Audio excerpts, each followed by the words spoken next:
top box is a month of September over last September look, and the bottom box, the bottom table, is a year-to-date versus year-to-date 2020. And so they tell a little bit different stories. The one on the bottom is kind of as you think about last year and the swings and change that happened. You look at our operating rate this year on the far right, that 104% in coated free sheet says we're selling more than we're making. And we're selling from inventory and have been selling from inventory. In the case of coated mechanical, it's more of a seasonal type effect where year-to-date it's 94%, which is a much stronger paper market than last year. But if you look up to the month-over-month, the September look, you'll see coated groundwood's pretty tight as well. And we foresee the coated groundwood market getting very much tighter because of the Pine Bluff shutdown. So there's other statistics in here that are important. Important to coated free sheet is sheet-fed imports. And so you see that in that top box, it's hard to see if you follow the coated free sheets on the top line over to the right. Imports are up about 22,000 tons in the month of September over last year. And that just means last September was really low. This year to date, if you look at that same line on the bottom table, you'll see that sheet-fed imports are about flat with last year. And so that's impacting the supply-demand balance of coated free sheet, especially this year. The next slide, Matt, is a graphical version of sheet-fed, and why I'm commenting on sheet-fed is that because the sheet-fed capacity and web capacity and digital capacity for us anyway, for Verso North America, are very much related. We have 4 paper machines, and we've diversified the capabilities of those machines to be able to make a variety of grades on them. So that's why coated free sheets are very important. You see the effects of COVID last year. This is a 2-year graph. So 2019 through 2021, actually 2.5 years now. But about April of last year, we saw orders dry up with COVID demand stopping. And really, sheet-fed imports dried up about 2 months later because of the supply chain. So that happened last year. And then through the summer, those blue lines, that sheet-fed imports, really stayed at a low level. And still, even though they're coming up, they're still about 10% off of a 10-year trend for sheet-fed imports. And so we think our supply chain and domestic advantage will enable customers to buy paper from us quicker without that long supply chain. And there's a variety of other issues going on in the supply chain for sheets that are important that feed into this. The last slide I have is just 2020 considerations, some broad level considerations that we look at. So coated paper supply and demand, there's been a lot of domestic capacity and conversion changes that have happened that I talked about that you saw on those lists. So that's impacted kind of where we are today. Those COVID-induced supply chain interruptions are still significant with us. We had a lot of inventory last year. We sold a lot of inventory last year into this year, getting to a place where now we don't have much inventory. And so those reduced sheet imports are important, those de-inventory tactics. The prediction as to when the COVID would end and demand would return in print and subsequent in paper was hard to predict, but when it did, it really came back in a strong way. And so we saw order books really in April probably of this year really start taking off with not the demand that existed 2 years ago, but a demand increase from where the COVID took us. And so for 2021, capacity reductions last year led to an uncertain duration of the COVID and demand recovery. Significant to us, and I think the paper markets in general, and based on what Tyler just said, probably industry-wide, we're looking to diversify our products. We're looking to maintain our products in breadth of line. We're looking to streamline SKUs. Additional SKUs means more inventory, which means less of each item, so then we don't have as much that you want to buy all the time. And so we're looking at all those different aspects of making our business better. We have been looking at production capability. I think the industry has as well, and using inventory sales to augment the additional demand this year. And we're also managing our customer base through allocation and really using that to not reduce for customers, but try to manage our order books in a way that meets expectations. And so when you forecast and we look to produce, we try to match that up in advance so it's not a surprise as to what you can and can't get when it comes to the month of manufacture. So we're using those tactics as well. For our company specifically, leveraging our domestic advantage, like I said, we have 2 mills in Upper Michigan, in the Midwest, so we're leveraging that. We're growing strategic grades and segment mix. So the book segment or the direct mail segment, things like that we look at supplying. We have certain strategies around which ones we skew our bias towards and try to supply through this cycle. And then we're reinvesting. We're spending a lot of money to grow in graphic coated papers. We intend to do that. We started some capital projects this past month actually, in preparation for a larger outage next year. And so we have additional capacity coming online for graphic coated papers. Thanks, Tim. So, I mean, it's great to hear you guys are adding capacity, right? That was the one thing Madeline talked about, wanting everyone in this room to add capacity so that she could get her books faster, right? What else in the paper market in general is happening to add capacity? Because I think how much of it was a pulp issue, how much of it is an equipment issue, how much of it is the issues we all face with labor and those kinds of things. Yeah, some of it depends. Some of it has to do with imports. So imports will return kind of geographically in the U.S. and have been to some extent, but not to the extent they had been before. In our markets, the labor shortage has to do with what we convert our products into, and so hiring people at our mills has been tough. Hiring people in converting to do our sheeting for us has been tough. To keep that equipment running to full capacity to be able to supply more of the market has been challenging this year. Really, when you look at next year, we talk about building additional capacity as a paper maker and as a paper industry. In order to build more capacity, usually you have to take some downtime in order to do that. And so that's part of our mix for next year, is to take our mills and do some capital projects that in the long term will really benefit you and benefit our customer base.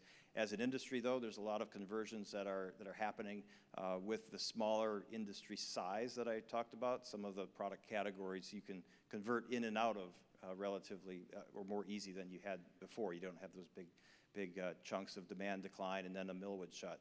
You can convert out of a certain product line at a mill and convert into that product line at the same mill sometimes. So some of those big changes, swings in capacity, probably won't happen in the future. There might be more conversions that happen, but those are some of the things that we're doing to try to augment our capacity. Okay. So we kind of started off with the big picture, and we've heard from paper, but I think a lot of the folks in this room, Kevin, would love to hear, as a publisher, how is all of this affecting you and your decision making, and what steps are you guys taking? So if you can tell us a little bit about Scholastic, what you guys have been doing over the last 18 months to... It's been pretty quiet. Yeah, right? Smooth sailing. And yeah, just give us a little background, and then how is all of this affecting you guys in the decisions you're making? Sure. So I started at Scholastic about 3 years ago. Prior to that was in commercial print and book manufacturing at a variety of companies. I started, as I said, about 3 years ago in the role of leading supply and demand planning, manufacturing, and procurement. So basically that means forecasting, supply management, vendor management, manufacturing what would traditionally be pre-press and specifications, and procurement, which is really just the negotiation and the contracts. So coming into Scholastic, it's a very complex company. For those of you who don't know, Scholastic is worldwide. Vast majority of our sales are in North America. We have about 5 business units. So trade is the Harry Potter, all the big titles that Scholastic puts out. Dogman is a lot of YA product. But the real lion's revenue is from the school market, what we call education. And that's primarily our weekly magazine catalog that we print with Quad. It's been in circulation since the 1920s. Our book fairs business, which has always been the lion's share. It's Scholastic is traditionally about a $1.7, $1.8 billion organization, and book fairs was $500 million of that historically. And the saying was, as book fairs goes, so does Scholastic. So when all the schools closed down, we went from about 110,000 book fairs a year to 14,000. So it was absolutely devastating. And then the other piece of education is our core curriculum. Then we've got our book clubs division, which everyone is probably pretty familiar with, your kids bringing home the catalogs and circling the books and taking that back. Then we've got an international division as well. So all told, when COVID hit, our sales went from about 1.75 to maybe 1.4. But the positive is it's bouncing back incredibly fast. Coming to Scholastic, I was astounded, having worked on the print side for so long and quantities coming down. I was absolutely astounded at the run lengths at Scholastic. And when I say run lengths, I mean regularly 100,000, 200,000, 250,000, vast majority. And it took me some time to figure that out, but in the book fairs, as I said, we do about 110,000 book fairs a year prior to COVID, and the forecasting model is basically how many books per fair are we going to sell. So it doesn't take long to say if you think you're going to sell 3 books per fair at 110,000 book fairs, you're at 300,000 books. So a lot of product, and I was asked to come in and figure out how can we start cutting down on those quantities and reducing our inventory. It's publicly available, so I'll say that I think the end of the first year that I was at Scholastic, we pulped about $60 million of product that was just over-inventoried and obsolete, sitting in the warehouse. So it was a big problem. Our forecasting was a big problem. So that was pretty easy. We started cutting quantities. We went from long run, 12-month positions to 6-month or even 3-month positions. We had not implemented a digital print program. We implemented digital print, so that it was kind of fun. We were cutting quantities, things were going well. COVID hit, so it was even easier to cut quantities. We really got very tight, which was wonderful. And then things started to come back. Now we were already starting to feel a pinch on the supply side. I think the first couple of Harry Potters we did almost entirely at RRD, now LSC, 6-7 million runs, and the last few we had to split up, I think, across 11 facilities to get that done. So the capacity was already tight, but when the COVID bounce came back, we saw clearly. Actually, I take that back. We were slow to the draw. So we have a twice monthly production meeting. And what that is my team plus our logistics team. And I remember as that COVID bounce started coming back, our logistics team started saying the containers are getting a little tight in China. And at that time, our transit time was about 50 days to get product from China to Missouri, which is where our warehouse campus is. So we heard that. We said, okay, 50 days. What is it now? It's 57. So we plugged 57 in. And then 57 went to 65. And 65 went to 72. And this was all over the course of, it was bleeding, 6 or 8 weeks. And finally one day our logistics head said, don't you think you should start placing stuff more in the domestic market? And we did, we really didn't react. We thought, okay, well, at least if it's 70 days, we're still going to get it. We'll just plan for that. Well, 70 turned to 80, and now we're at 110. So when we got to 80, that's really when we said, okay, we need to start shifting product. And generally, we do somewhere around, I don't know if I mentioned, but we do somewhere around 200 to 300 million books a year, probably 50 million of that in Asia. We do another 150 million in revenue, in cost of goods sold in stuff, so tchotchkes, which goes into the book fairs and the book clubs, all in Asia. So it's your fault that my kid brings home all that. It's your fault. Okay, thank you. Sorry. The highlighters and the plush toys. Your rate's going up next year. Sorry. So of the work we do in Asia, we strategically said let's bring as much of it back that we can. The plush stuff we just have to leave there because there's really no options there for fuzzy books, and very few for even board books.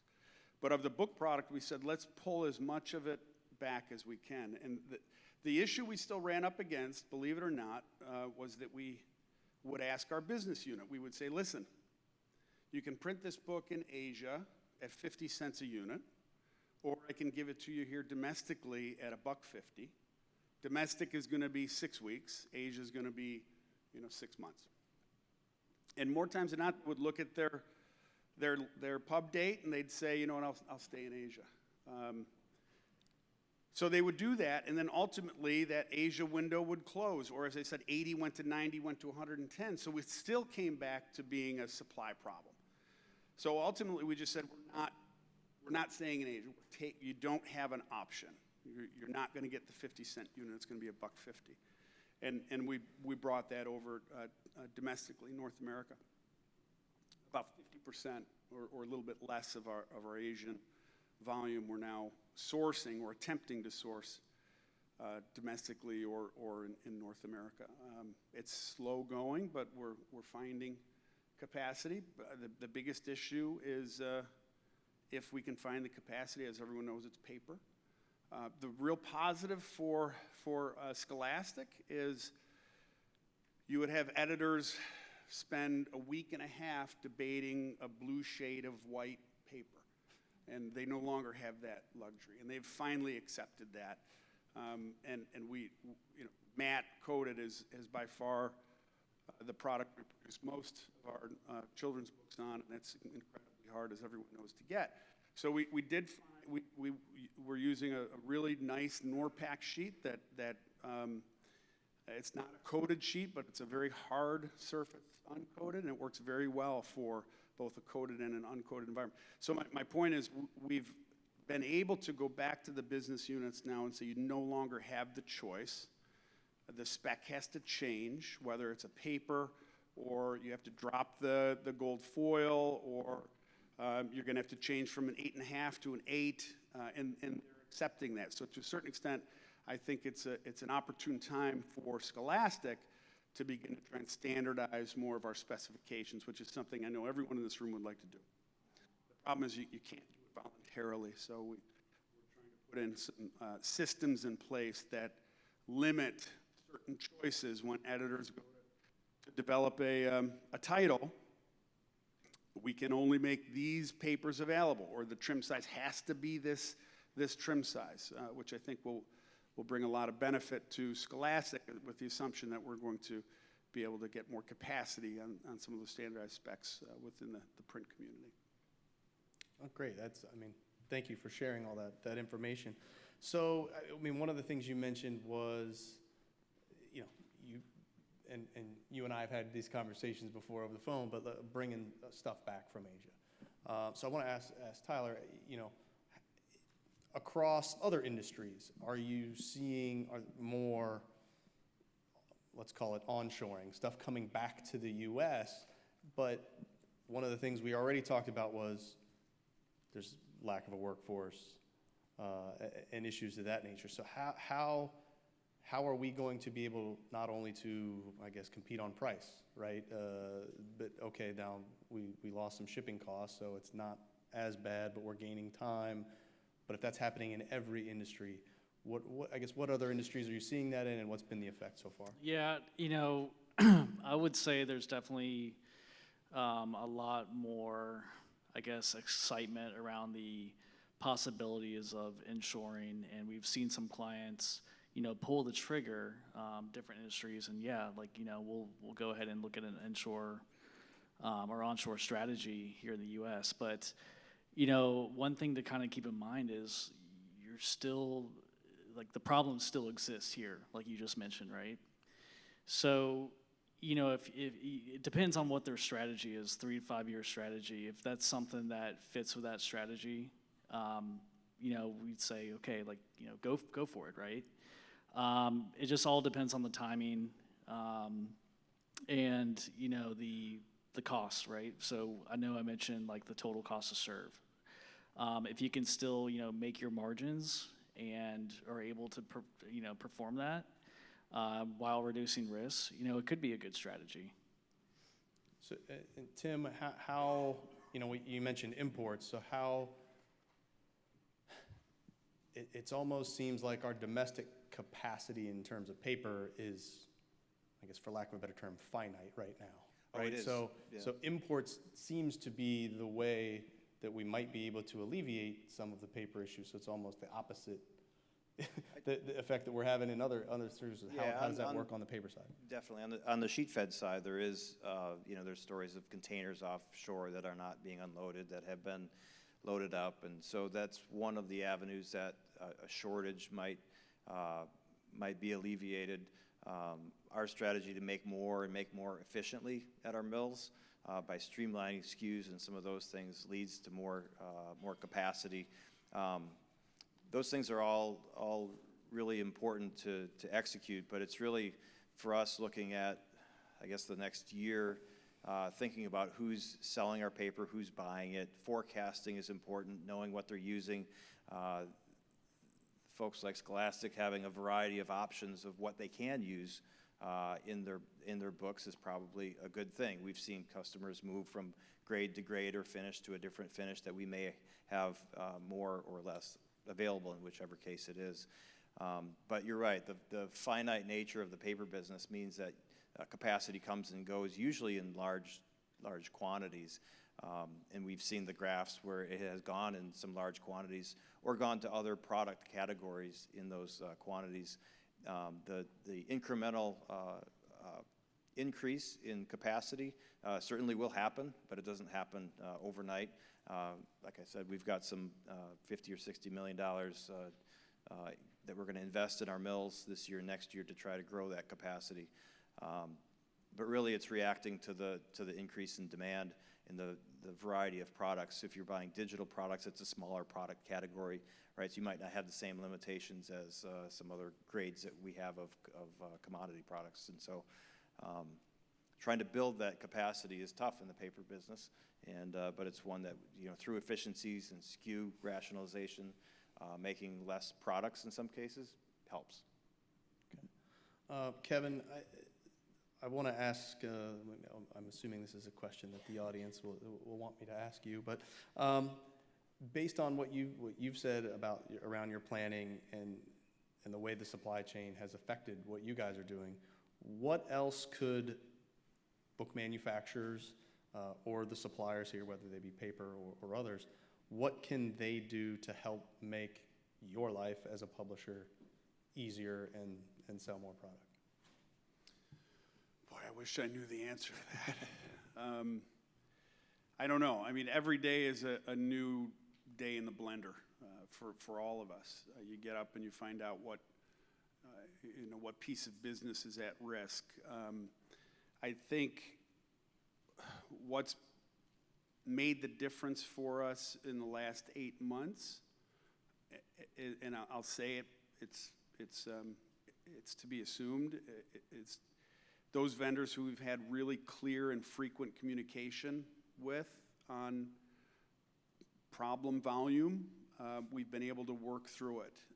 And those where we don't have that regular, clear communication, it just snowballs. Earlier the better. I think that's in the firefight today. I think that's all I have to offer. I was mentioning to some folks earlier today. We received calls on our magazine catalog side where I got a call and they'd say, the magazine that's supposed to ship out in a month, I can print 100% of it. I can only bind 25%, and it was a 2 million run. So hearing that when there's really almost no time to react is devastating. So I think that regular communication early and often, and I'm happy with most of our suppliers were doing that. And the net effect is we're spending a lot of time on conference calls and working through spreadsheets. And unfortunately, there's just not a lot of integration. I mean, as an industry, we have not done we don't integrate well as an industry. At lunchtime, we were having a great conversation about what does it look like when all this is over, and let's say 2024. I do think this is a 2 to 3 year issue. And someone said, do we know as an industry what our supply is? How many case-bound books can we do? And as an industry, we should probably do something like that, because what we do right now is we fill up one vendor, and then we go to another, and we fill up another vendor, and it's not a very sophisticated way to manage a finite capacity as an industry. I think we do ourselves a hell of a lot of favor by having some discussion and dialogue around that. And the other piece is, as I mentioned, the standardization. And you know better than I that the amount of downtime related to make-readies is it 50% or higher. If we could come up with some standards where there was some price benefit to always print in this format size for this genre and try and get some agreement across some publishers. But that's more of a BISG effort than a Scholastic effort. Congratulations, Brian. You have your marching orders. But actually, and so you kind of dovetailed into my next question. I guess we'll start here with Jonathan. So let's say I won't make it next year, because most of you said 23. So let's say, next year we're at the Vinoy in St. Pete anyway. But let's say in 23 we come back to the Ritz, because it's fantastic. If it's 2023, November, what does the new normal look like when it comes to supply chain? Yeah, no, great question. I would say less Zoom meetings, more face-to-face interaction. But no, I would think, you kind of talked about this, was just having tighter integration with the supply chain, your suppliers, your customers. Collaborative planning, forecasting, and replenishment is, one thing that we're starting to see more. I think there's going to be more controls in place, things around like supplier management, things of that nature. So it's going to be more of kind of a human, interface, and really it's going to be more end to end. So it's not just, hey, to a customer, to your first tier supplier. There's going to be a lot more visibility and controls. So what are some things that maybe some of your clients have put into place around supply chain that weren't in place before, but you think are now going to have to be standard moving forward? Yeah, absolutely. And one of those things is, like I said, supplier management. So what they'll do is they'll set up a cadence with, starting with their top 20 suppliers. If you do it all at once, it's a challenging program to roll out. So top 20 suppliers, you come to the table with them and you say, here are the metrics that are important to our business. Here's the targets that we'd like to aim for. And I've even seen some where they'll do some kind of, gain share, profit share. But, before that, it's like, hey, we're going to start holding you accountable. These are the metrics that are important to us. And here's how we're going to, talk about them and look to mitigate the issues in more of a collaborative way. Okay. Tim, what do you think? What does, break out the crystal ball, what does the specifically the paper market look like, say, 2 years' time, whether that's capacity-wise, pulp-wise, import-wise? What do you think? Well, it'll come back into balance, and we're, as paper manufacturers, and going through this year, obviously there's been price increases. Our customers are enduring postal rate increases in a lot of cases. So there's a lot of market dynamics that will change going into next year, and more so than this year versus last year. You folks and everyone in the industry is planning for it. Last year going into this year, you didn't really know what to plan for. You'd have never picked this. Wasn't a scenario, certainly in our crystal ball this year, to say that all our inventory would sell and the supply demand would be so tight that you couldn't get paper and people would be asking for skids at a time and certain rolls at a time out of inventory. That's the advantage you have this year, is planning ahead. And so whether it's an S&OP process or a revised forecasting process, those are things that we can do as an industry to look through 2022 into 23. But also from our standpoint, I've said it a couple times, standardization. So the variety of grades or brand names that we carry that are very close to each other, or the number of SKUs that we carry in inventory, those type of things are all probably going to change as 2022 goes and we build a more efficient business. Hopefully a low-cost model that works for the future. We have a lot of conversations, certainly about right now this month, a lot of conversations about next year planning and what our quote-unquote allocation is going to be looking like. But we're also having those conversations about our systems and how they work and how we can be a better paper company to our key customers and printers in general that want to do business and do more business with us going into 2023. So those are some of the things that we're looking at as a whole. Okay.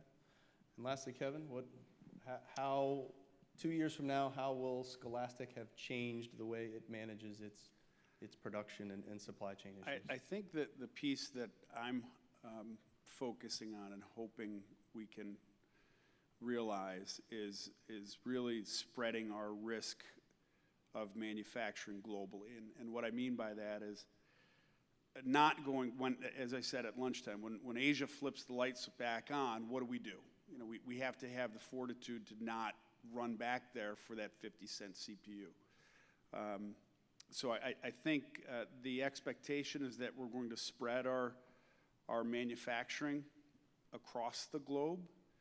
We'll be doing more blended CPUs. So if Asia is 50 cents and let's say it's a 500,000 run, maybe we do 250 or 300 in Asia at 50 cents and the balance domestically at $1.50, and it's an 80-cent CPU to the business, and they don't know where we're printing it. But from a supply management standpoint, that's what we're working on now. We're in addition to talking to everyone here, we're in Mexico, we're in India, we're in Canada, we're in Germany, we're in Italy, in an effort to just spread the risk so that if something does happen, whether it's political or another pandemic, God forbid, we're not going to be caught so centrally manufactured that we're not able to get stock.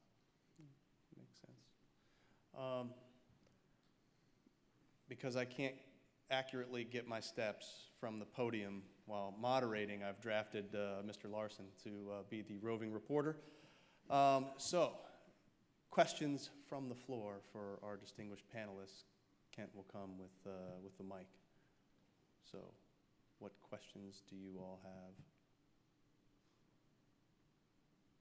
Don't all raise your hand at once.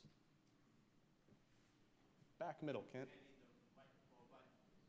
So we heard from the economists earlier today where the supply chain from Asia issue is not that challenging. It's going to be solved in a year. I don't think that's the case. I think from the panel here, it doesn't seem like the case. But how long do you think this is before containers arrive and get unloaded and onto trucks? How long a situation is that? I mean, it seems like it's finite. There's only so many containers, so many ships, so many unloading facilities, so many truck drivers. I mean, there is a finite number there. So it's something that you could possibly forecast. Is that something that we have to prepare for a year out, a year and a half out? I'll kind of go first just in terms of the things that I've been hearing through various industry trade groups and stuff that I've been a part of. The problem is, although it seems like it's something that we should be able to pinpoint, people haven't been able to because the variables keep changing. So what was it, just last week, I want to say, they authorized LA Port to go 24 hours a day now. So that's going to really help alleviate that, but we don't know, is the port operating at 100% labor capacity, right? And then it's managing that, connecting with the trucks and the truck drivers. Are they available, both of them, a driver in a truck, to get there when that stuff comes out? So all the numbers are there, but they keep changing. So whenever you try to make that magical formula of, well, this should be alleviated in 3 months, 4 months, 6 months, whatever it is, you can't pinpoint it because there's certain variables we don't have an answer for, and the demand of things also keeps changing. We saw, I think it was Larry posted that demand curve of just consumer goods, and I'm sure Tyler can talk about that too. I mean, just the demand of consumer products keeps changing and is going up. So It's not only that they're catching up to the curve that was over the last 3 months, the stuff that we're ordering from Amazon today, it's a lot higher. So I think it's still a hard number to come up with, whether it's going to take 3 months, 6 months, 12 months. But I haven't studied that specific issue, but I know in my gut, I don't see any of us here a year from now saying, oh, thank God that's all over. I just don't believe it. Containers for us went from $5,000 door to door to $25,000. That's a lot of money for the container companies to give up. I don't see that happening very quickly. And then I think there's just going to be a general reluctance, even when that 110 days to transport gets back down to 55. From a Scholastic standpoint, I suspect many publishers are just going to be reluctant to start loading back and going back to China, because there's going to be some pain memory that we're going to have to work off. So I still think this is a 2024 resolution, and even then, it's going to be slow going. I guess to us, when we look at it, there's two parts. When does it get alleviated, and then what's the cost as you get out of that? And we've seen the cost be very high for containers. What's the value inside the container? If it's paper, it's one. If it's other consumer electronics, it might be a different value inside those containers. And so I think those two are separate, and it'll be expensive for a long time. The other thing is, where does the paper, if it gets unloaded at the ports, where does it go in North America? Where does it end up? In the Midwest, in the Southeast, in California? Those type of things are all considerations in the cost of the delivered product. Tyler? Yeah, no, I agree with the commentary here. I think, to your point earlier, it's you chase one issue and you keep going down the rabbit hole, right? One thing I'd like to add is I think it's going to be interesting to see what the infrastructure bill is going to do. If it's going to help the congestion, if it's going to be more of a holistic kind of supply chain efficiency play. So that would be interesting to see, where that lands and how we progress from that. That's a good point. Okay, my final question for the day. There was an amazing statistic put up this morning about, I think it was a 21% decrease in capacity in the book manufacturing industry. I think it's a reasonable statement to say that part of the reason for that capacity is the pressure that the publishers put on the book manufacturers, and that contributed to many of them going out of business. My question to all of us is, how do we make sure that that lesson is not lost? Because much of what the publishing industry is going through now, I personally believe, is self-inflicted wound. And we have to make sure that that doesn't happen again. So before anybody answers anything, remember, we're a trade association. We cannot discuss pricing or anti-competitive acts or anything of that nature. So, having said that, gotta be all legal-like, and it's on camera. There's proof that it was said. I totally agree with that statement, first of all.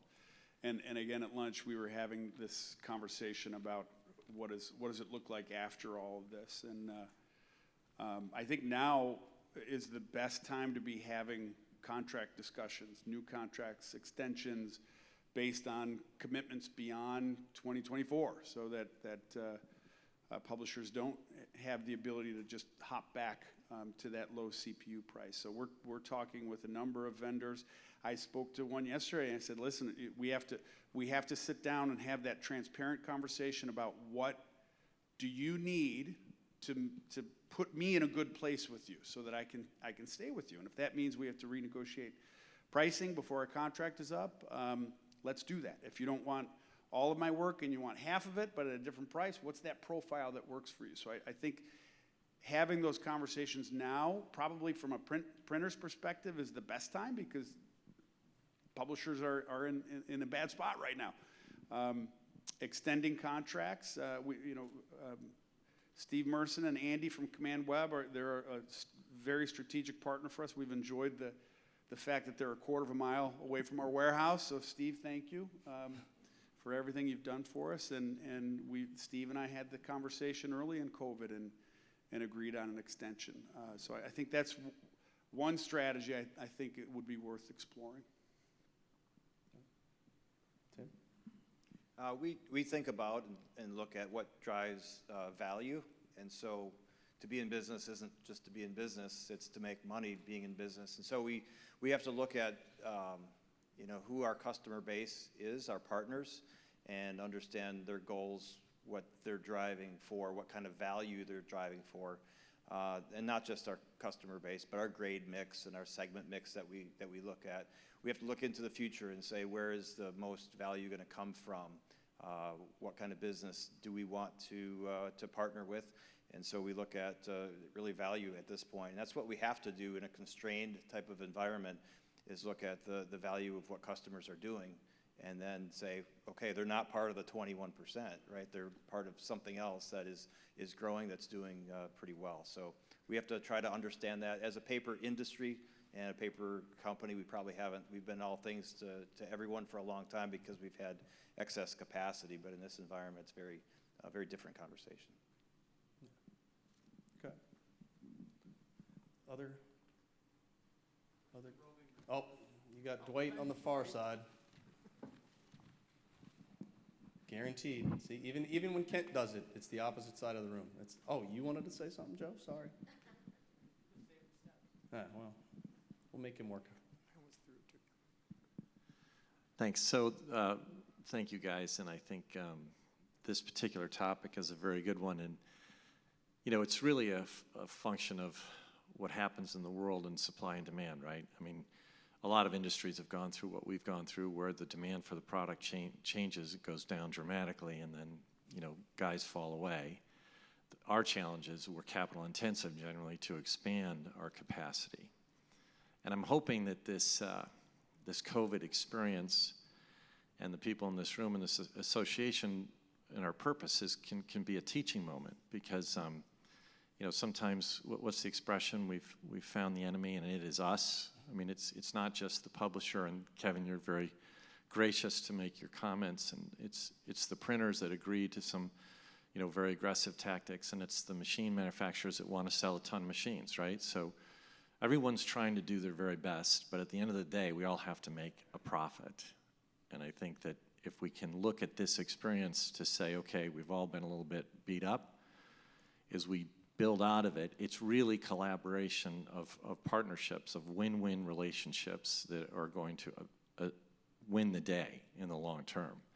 And my fear is that, that if we don't have that discipline to think that way, that when things return to some more reasonable levels of supply and demand, that 50 cents is very compelling. And I'm not being critical, Kevin. If we have the opportunity to buy paper at much less price, what are we going to do? We've tried to be disciplined in our company to say we're not chasing the lowest price. We're going to partner with our suppliers, so hopefully it's better for both of us long term. So I guess my question would be is, do you think that's possible? I mean, are we all going to go back to the slugfest when things return more to a more stable environment? It'll never return to normal. Our world has changed, but what are your thoughts on that? Tyler, have you seen that how do you think other industries are going to react in terms of stability, or will they find stability? It's difficult to say. I would say that industries are, looking to become a lot more agile. They're looking to collaborate more with, like I said earlier, their suppliers, their customers. But is it really going to happen? And I think that's your question. It might be too early to say right now. I will say that we don't want to go back to, where we were and where we've come from. So yeah, I mean, it's going to be much more, tighter integration and collaboration, I think, with customers and suppliers. Definitely more of from an industry agnostic standpoint. Tim and Kevin? So the question is, can the coated paper market reach a plateau or a supply-demand balance soon? I'd like to think so. I showed those graphs early in the discussion about where we've come from and where we've gone. And I would say that from Verso's standpoint, the diversity of products that we can make on our machines is a lot greater than it used to be. And so that tells us that changes in one print type or print method or a certain trend in the industry, whether it's catalogs, magazines, direct mail, can be accounted for differently than we have in the past. We've had an overcapacity problem for a long time, which is what those graphs implied.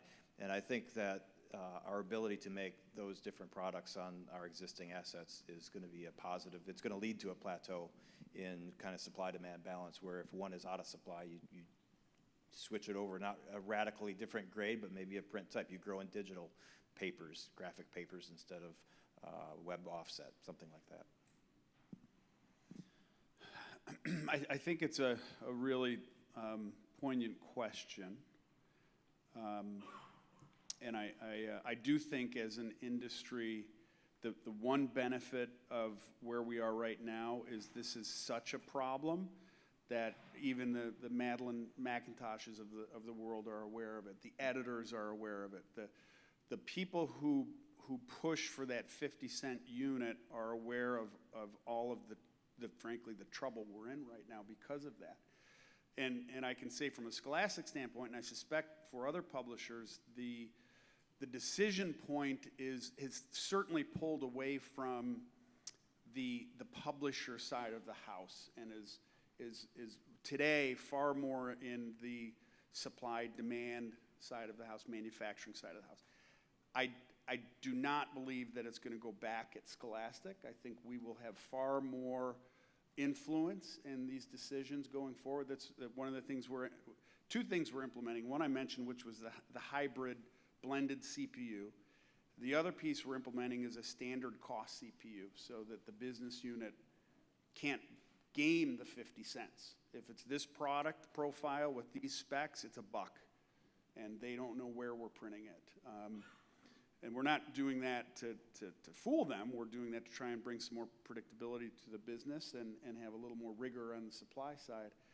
And I speak to some of my colleagues at the other houses, and I hear some of these same sentiments. So I think now is absolutely the most appropriate time to be having that conversation, how we turn this into a long-term win for publishing and the domestic print community, and it's happening at Scholastic and I think elsewhere.